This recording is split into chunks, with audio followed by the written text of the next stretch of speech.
আমাদের এই সমাজের সবচেয়ে বড় সমস্যা, বর্তমান প্রেক্ষাপটে সবচেয়ে বড় সমস্যা হলো যারা মুফাসসিরে কোরআন দাবি করে বড় বড় আন্তর্জাতিক খ্যাতি সম্পন্ন ইসলামী চিন্তাবিদ হয়ে বড় বড় মঞ্চে বসে গেছে, তারা অনেকে জানে না কোন দলিলের আলোকে ফরজ সাব্যস্ত হয়, কোন দলিলের আলোকে ওয়াজিব সাব্যস্ত হয়, কোন দলিলের আলোকে সুন্নত সাব্যস্ত হয়, কোন দলিলের আলোকে মুস্তাহাব সাব্যস্ত হয়, কোন দলিলের আলোকে মাকরুহ সাব্যস্ত হয়, কোন দলিলের আলোকে হারাম সাব্যস্ত হয়।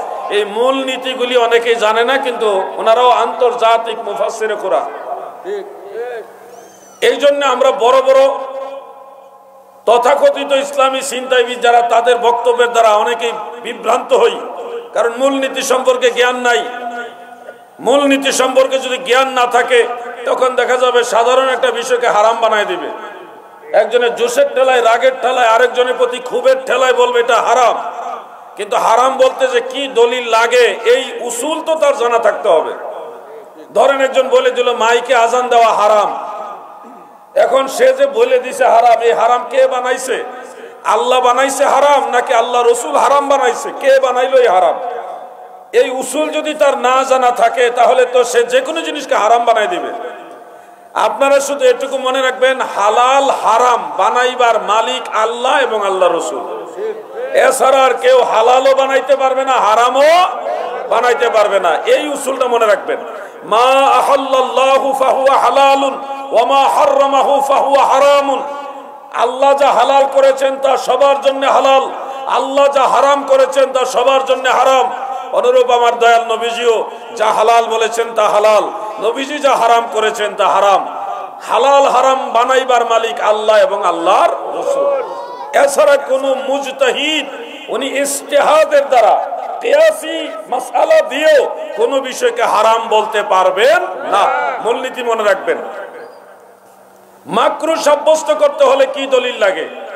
ফতোয়া বাহরুর রায়কের মধ্যে উল্লেখ, কেউ যদি মাকরুহ দুই প্রকার মনে রাখবেন। এক প্রকার মাকরুহ হলো মাকরুহে তাহরিমা, আরেকটা হলো মাকরুহে তানজিহি। একটা ছোট মাকরুহ আর একটা বড় মাকরুহ, মানে হারামের কাছাকাছি মাকরুহ। যেটা ছোট মাকরুহ, মাকরুহে তানজিহি, এটা মুজতাহিদ যদি কোনো আয়াতে কারিমা বা কোনো হাদিসের আলোকে কিয়াস করে বলে এই কাজটা মাকরুহ করা যাবে না, তখন এটা জায়েজ হবে, তার ফতোয়া অনুসরণীয় হবে। কারণ কোন ধরনের দলিলের আলোকে উনি কিয়াস করে বলছে এটা অপছন্দনীয়, এটা করা উচিত নয়। কথা বুঝতেছেন? এটা মাকরুহে তানজিহি, এটা কিয়াসের উপরে, ইজতিহাদের উপরে আপনি নিতে পারবেন।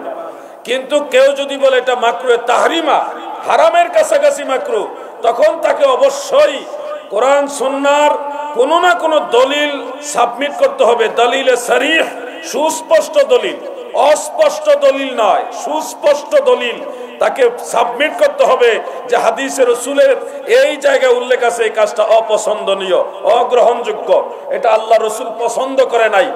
এই দলিল যদি সুস্পষ্টভাবে সে সাবিত করতে পারে, তখন এটাকে মাকরুহে তাহরিমা বলতে পারবে, এর আগে বলতে পারবে। এখন ভাই আমার, দলিলে সরিহ কাকে বলে এটাও যে জানে না, সেও ফতোয়া দেয়। ফতোয়া দিবেই না কেন? আগে 4-5 গ্রাম খুঁজে একজন বড় আলেম পাওয়া মুশকিল হয়ে যেত, কিন্তু এখন প্রত্যেক গ্রামে কয়েকজন বড় বড় ডিগ্রিধারী আলেম আছে, থাকলেও আগের মতো আলেম নাই। আল্লামা রুহুল আমিন বসিরহাটি রহমাতুল্লাহ আলাইহি 18,000 হাদিস মুখস্থ জানতেন। কত হাজার? 18,000 হাদিস মুখস্থ জানতেন উনি। এখন আপনারা সারা বাংলাদেশ খুঁজেও দেখবেন 18,000 হাদিস মুখস্থ জানে একজনও পাওয়া যাবে না। তাহলে আগের আলেমরা আমাদের চেয়ে অনেক গুণে বেশি জ্ঞানী ছিল। এখন আলেমের সংখ্যা বেড়েছে, কিন্তু ইলিমের সংখ্যা বাড়ে নাই। ডিগ্রি বাড়ছে, কোয়ান্টিটি বাড়ছে, কোয়ালিটি বাড়ে নাই। কোয়ালিটি বড় লেবাস, সুন্দর দাড়ি, সুন্দর চেহারা, সুন্দর পাগড়ি, টুপি আর সুন্দর ভাষার নাম ইলিম না রে ভাই। ইলিম আলাদা জিনিস, ওটা আল্লাহর নূর। যে বেশি ইংরেজি জানে সে বড় আলেম, এটা ভাববেন না। যে যত বেশি আল্লাহ এবং আল্লাহ রাসূলকে ভালোবাসে, আল্লাহকে যত বেশি ভয় করে, নবীর তরিকা যত যত্নের সাথে মানে, সে তত বড় আলেম। সুবহানাল্লাহ। জানার নাম আলেম না, মানার নাম আলেম। আপনি জানেন পাহাড় সম পরিমাণ, কিন্তু মানেন না, আপনি আল্লাহর কাছে আলেম না। আল্লাহ বলেন ইন্নামা ইয়াখশাল্লাহা মিন ইবাদিহিল উলামা, আমার বান্দাদের মধ্যে যারা আমি আল্লাহকে ভয় করে গো তারাই হলো আলেম। আলেমরা আল্লাহ তাআলাকে সবচেয়ে বেশি ভয় করে। অতএব মনে রাখবেন, দাওরায়ে হাদিস ক্লাস করেছেন, আপনি ফিকহ শাস্ত্র নিয়ে পড়েছেন, আলিয়া মাদ্রাসার কামিলে হাদিস তাফসীর ফিকহ আদব সবই কমপ্লিট করেছেন, কিন্তু আমলের বেলায় আপনি আল্লাহকে ভয় পান না। আপনার আরো অনেক ডিগ্রি আছে, আপনি এমফিল করেছেন, পিএইচডি করেছেন, কিন্তু আমলের বেলায় আপনি আল্লাহকে ভয় পান না। শোনো হে ভাই আমার, তোমার 1 কেজি ওজনের সার্টিফিকেটও যদি থাকে, তুমি আল্লাহর দরবারে আলেম হইতে পারবে না যতক্ষণ না মহান আল্লাহ তাআলাকে ভয় না করবা। আলেম হওয়ার জন্য শর্ত হলো আল্লাহকে ভয় করতে হবে, আল্লাহকে ভয় করতে হবে। শোনো ভাই আমার, এই জমানাটা হলো ফিতনার জমানা। এই জমানায় ওয়াজ করাও একটা মানে কঠিন কাজ। মানুষকে ধর্ম শিক্ষা দিবেন, এই জিনিসটা একটা কঠিন কাজ। ফিতনা চতুর্দিকে গ্রাস করে রেখেছে। কারণ এখানে যারা আছেন প্রত্যেকেই কোনো না কোনো মায়ের সন্তান হিসেবে দেখা গেছে এক একজন এক একটা মত নিয়ে চলতেছেন, কিন্তু আমাদের উচিত ছিল যে আমরা আমাদের মতের উপরে চলবো না, আমরা আহলে সুন্নাহ ওয়াল জামাতের সুন্নি জামাতের মতের উপরে চলবো, এবং ওইখানে নিঃশর্তে চলা উচিত। এখানে কোনো কন্ডিশন চলবে না যে আমার পীরের সাথে মিললে আমি সুন্নি জামাতের এটা মানবো, আমার পীরের সাথে না মিললে মানবো না। এই চিন্তা মাথা থেকে বের করতে হবে। কোন পীর সাহেবেরও কোনো বক্তব্য, কোনো কাজ, আমল যদি সলফে সালিহিনের সাথে সাংঘর্ষিক হয়, আহলে সুন্নাত ওয়াল জামাতের আইম্মাই কেরামের সাথে কোনো রকম একটু সাংঘর্ষিক হয়, ওই পীর সাহেবের উচিত তার এই কাজটা বর্জন করে পূর্বসূরি ইমামদেরকে অনুসরণ করা। কিন্তু এই জায়গাটা কি অনেকে করবে না, করবে না। এখানে কি আমরা কিন্তু সুন্নিদের মধ্যে অনেক ডিভাইডেশন হয়ে গেছে, যার যার পীরকে প্রাধান্য দিতে যায়। অথচ আমাদের উচিত ছিল পীর মাশায়েখরা সহ আমরা সবাই নিঃশর্তে আহলে সুন্নাত ওয়াল জামাতের আকীদা এবং যে মানহাজ ওটাকে প্রাধান্য দেওয়া, এটাকে মানা। ভাই বন্ধুরা আমার, দিলের কান লাগায় শুনবেন। ফিতনার যুগে আপনাদেরকে আরেকটা কথা বলে রাখি, এই কথাগুলি হয়তো আপনাদের সবার কাজে নাও লাগতে পারে, তবে কিছু মানুষের কাজে লাগবে। এই ফিতনার যুগে আপনারা যদি ঈমান বাঁচাইতে চান, ঈমান নিয়ে যদি সঠিক পথে চলতে চান, তাহলে আপনাদেরকে কথা কম বলতে হবে, এবং যেখানে ধর্মীয় দাঙ্গা লাগা, ধর্মীয় মতভেদের জায়গা, ওই জায়গা থেকে নিজেদেরকে দূরে সরাইতে হবে। যদি সেটা মসজিদও হয়, কথা বুঝতেছেন? কথা কম বলতে হবে, নিজেদেরকে আলাদাভাবে একা একা রাখার চেষ্টা করতে হবে। যেই জায়গায় গেলে আপনার ঈমান আমলের মধ্যে ফিতনা প্রবেশ করার সম্ভাবনা আছে, এই জায়গাগুলি থেকে নিজেকে দূরে সরে রাখতে হবে। যদি সেটা মসজিদও হয়, যেখানে নামাজ পড়তে গেলে একটা ফিতনা হইতে পারে, ওখান থেকে দূরে থাকতে হবে, অন্য মসজিদে যাবেন। এই জমানার জন্য এই বিধান, এটা আমার বানানো বিধান না, রাসূল পাকের হাদিস। দয়াল নবীজি বলছে, একটা সময় আসবে আমার উম্মতেরা তারা একজন আরেকজনের কাছে নিরাপদ থাকবে না, একে অপরের উপর আঘাত করবে, সে জানবে না কেন তাকে আঘাত করতেছে, এবং যে আঘাতপ্রাপ্ত হচ্ছে সেও জানবে না কেন তাকে আঘাত করা হচ্ছে। নবী করিম সাল্লাল্লাহু আলাইহি ওয়াসাল্লাম বলেছেন, প্রতিবেশীর কাছে নিরাপদ থাকবে না, জান মাল একজন আরেকজনের কাছে নিরাপদ থাকবে না। সেই সময় এমন অবস্থা হবে, দয়াল নবীজি বলেছেন, মানুষের জবানে কোরআন থাকবে কিন্তু কালবের মধ্যে কোরআন থাকবে না। যারা নামাজ পড়বে কিন্তু নামাজের যে মূল তাসির এটা থাকবে না, শুধুমাত্র মানুষকে দেখানোর জন্য নামাজ আদায় করবে। তারা তেলাওয়াত করবে, রোজা রাখবে, তারা হজ করবে, যাকাত দিবে, সব আমল করবে, এগুলি হবে লৌকিকতার জন্য, মানুষকে দেখানোর জন্য। অরিজিনালি আল্লাহর সন্তুষ্টির জন্য আমল কমে যাবে। এই সময়ে আল্লাহর হাবিব ভবিষ্যৎবাণী করতেছেন, তোমরা ওই সময় নিজেদেরকে ঘরের মধ্যে আবদ্ধ রাখবে এবং জবানকে লাগাম টেনে দিবে। ঘরের মধ্যে আবদ্ধ রাখবে, জবানকে লাগাম টেনে দিবে। ও যুবক ভাইয়েরা আমার, বিশেষ করে সুন্নি জামাতের যুবক যারা আছেন, আপনারা মনে রাখবেন, যারা সুন্নিদেরকে কথায় কথায় বিদআতি বলে তাদের উদ্দেশ্যে এই কথাগুলো, এবং আমাদের সুন্নি যুবকরাও শুনেন।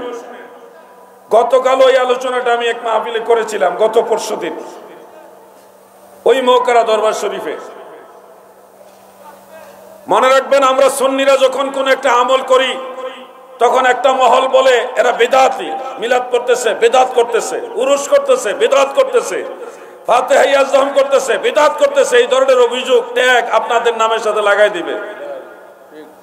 এরা মিলাদ করে বিদাতি, মুনাজাত করে বিদাতি, মাজার জিয়ারত করে বিদাতি, এই ধরনের অভিযোগ লাগাই দিবে আপনাদেরকে।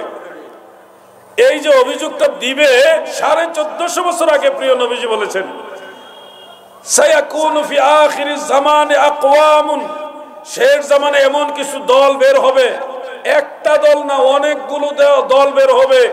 দয়াল নবীজি বলেন যে তাদের অবস্থাটা এরকম হবে, ওয়াস সুন্নাতু ফীহিম বিদআতুন ওয়াল বিদআতু ফীহিম সুন্নাতুন, অর্থাৎ যেই কাজগুলি রাসূলের দরবারে সুন্নত হিসেবে গ্রহণযোগ্য, এই সুন্নত আমলকে তারা বলবে বিদআত।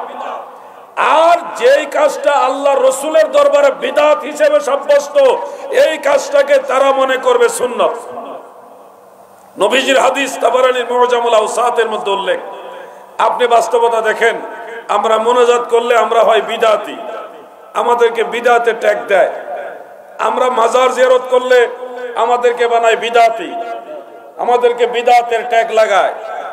আমরা মিলাদ পড়লে আমাদেরকে বলে বিদআতি, সিন্নি খাওয়াইলে কয় বিদআতি, উরুস করলে কয় বিদআতি, এই ফাতিহা ইয়াজদাম করলে বলে বিদআতি, ট্যাগ লাগাইতেছে।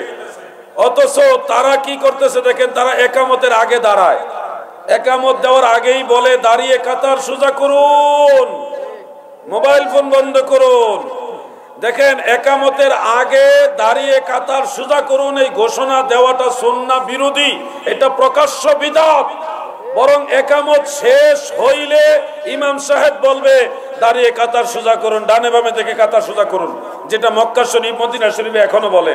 একামত শেষ হলে ইমাম সাহেবরা এখনো বলে, সফু সফুফাকুম আরবিতে বলে বিভিন্ন আলফাজে। একামত শেষ হইলে বলে, এটা নবীর সুন্নত, সাহাবায়ে কেরামের সুন্নত। একামত শেষ হইলে বলবে দাঁড়িয়ে কাতার সোজা করুন। আর এই সুন্নতের খবর নাই, তারা নিজেরা আবিষ্কার করেছে, মাসালা বানাইছে, একামতের আগেই বলে দাঁড়ায় কাতার সোজা করেন। এই হইলো তারা নিজেরা বিদআতের সাথে সম্পৃক্ত হয়ে যেই কাজ মুনাজাত আর দুআউ হুয়াল ইবাদা, দোয়া করা ইবাদত, সেই দোয়াকে তারা বানাইছে বিদআত, বিদআতকে বানাইছে সুন্নাত, আর সুন্নাতকে বানাইছে বিদআত। এই হইলো খারিজিদের আলামত।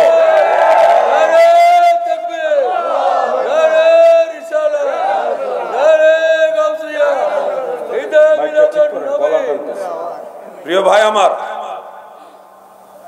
এই আরেকটা উদাহরণ দিয়ে আমি দিব কি, ঘুমাই রয়েছেন নি আপনারা? খুব মনোযোগ দিয়ে কথাগুলো শুনবেন। যেই কাজগুলি অরিজিনালি বিদআত নয়, এটাকে তারা বিদআত বানায়, আর যেটা মূলত বিদআত এটারে তারা বানাইছে সুন্নাত। কোথায় যাবেন আপনি? খুব মনোযোগ দিয়ে কথাগুলো শুনবেন। আমরা তো প্রকাশ্যে অনেক কথা বলি না, উম্মার মধ্যে সামাজিকভাবে বিভ্রান্তি বিশৃঙ্খলা দেখা দিবে, এই জন্য অনেক কথা বলি না। খুব মনোযোগ দিয়ে শুনবেন। আমরা যারা সুন্নি মুসলমান, আমরা কি করি? মাজারে গিয়ে দুই হাত তুলে দোয়া করি, মাজারওয়ালার উসিলা দিয়ে আল্লাহর কাছে চাই। এই কাজটাকে তারা বানাইছে শিরিক বিদআত। আর তারা নিজেরা 6 উসুলের একটা দল বানাইছে, এটার নাম তাবলীগ জামাত।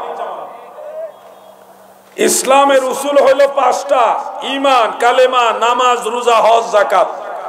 কালেমা মানে ঈমান, ঈমান মানে কালিমা, এরপরে হলো নামাজ, রোজা, হজ, যাকাত। ইসলামের বেনা বা উসুল হলো 5টা, তারা বানাইলো 6টা। তাহলে দেখেন, রাসূল করিম সাল্লাল্লাহু আলাইহি ওয়াসাল্লাম বলেছেন ইসলামের উসুল হলো 5টা, তারা বানাইছে 6টা। এটা হলো প্রকাশ্য বিদআত। এটা কি প্রকাশ্য বিদআত? আর আমরা যেটা করতেছি, আমরা তো নিজেরা বানায় এগুলি করছি না, মাজার ওয়ালার কাছে গিয়ে তার উসিলা দিয়ে আল্লাহর কাছে চাই। আল্লাহর ওলি হলো উসিলা দেওয়ার মালিক আল্লাহ, ঠিক কিনা বলে? তাহলে যেটা কোরআন সুন্নাহয় দলিল আছে, যেটা সুন্নত, এটারে বানাইছে তারা শিরিক বিদআত।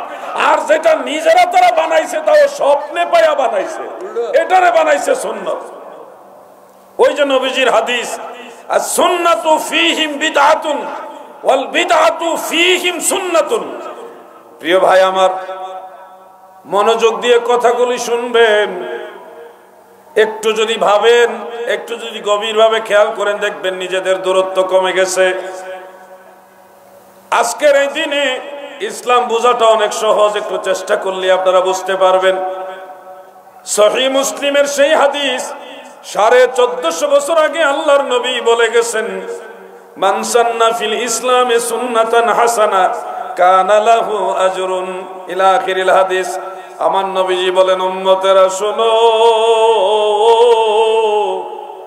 ইসলাম ধর্মে কেউ যদি ভালো কোনো রেওয়াজ, ভালো কোনো রীতি আবিষ্কার করে প্রচলন করে, এই কাজের জন্য তার রয়েছে প্রতিদান, সওয়াব। ভালো রেওয়াজগুলির মধ্যে কি আছে? ভালো রেওয়াজের মধ্যে কি আছে গো?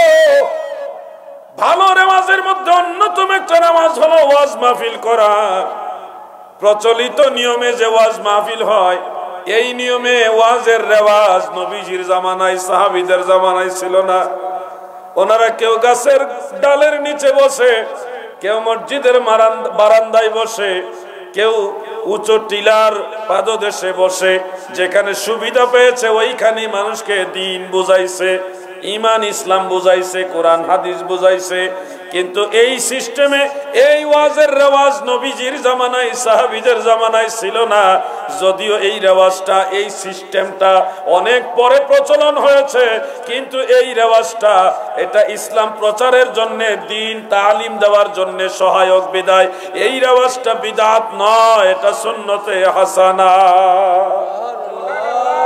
এটা হলো ভালো রেওয়াজ, এটা আপনি প্রচলন করলে সওয়াব পাবেন। যত বেশি প্রচলন করবেন তত বেশি এটার নেকি পাবেন। কারণ এই রেওয়াজ দ্বারা ইসলামের ক্ষতি হয় না, ইসলামের প্রচার হয়। দ্বিতীয় হলো তাফসীরুল কোরআন মাহফিল যদি কেউ করেন গো, প্রচলিত নিয়মে তাফসীরুল কোরআন মাহফিল যেভাবে হয়, এইভাবে তাফসীরুল কোরআন মাহফিল আমার দয়াল নবীজির জামানায়, সাহাবাই কারামের জামানায় ছিল না। এটা যদিও অনেক পরে আবিষ্কৃত হয়েছে, কিন্তু এই রেওয়াজটা, এই সিস্টেমটা, এটা ইসলাম এবং কোরআন সুন্নাহ প্রচারের জন্য সহায়ক। এই জন্য এটা সুন্নতে হাসানা, এটাকে বিদআত বলা যাবে না। ঠিক তেমনি ভাবে সিরাতুন নবী মাহফিল, অনুরূপ ভাবে প্রচলিত ঈদে মিলাদুন নবীর মাহফিল, একই সিস্টেম, এটা সুন্নতে হাসানা। মূল কাজটা সুন্নত, আর প্রচলিত রূপটা হলো সুন্নতে হাসানা। কথাগুলি কি কঠিন লাগতেছে আপনাদের?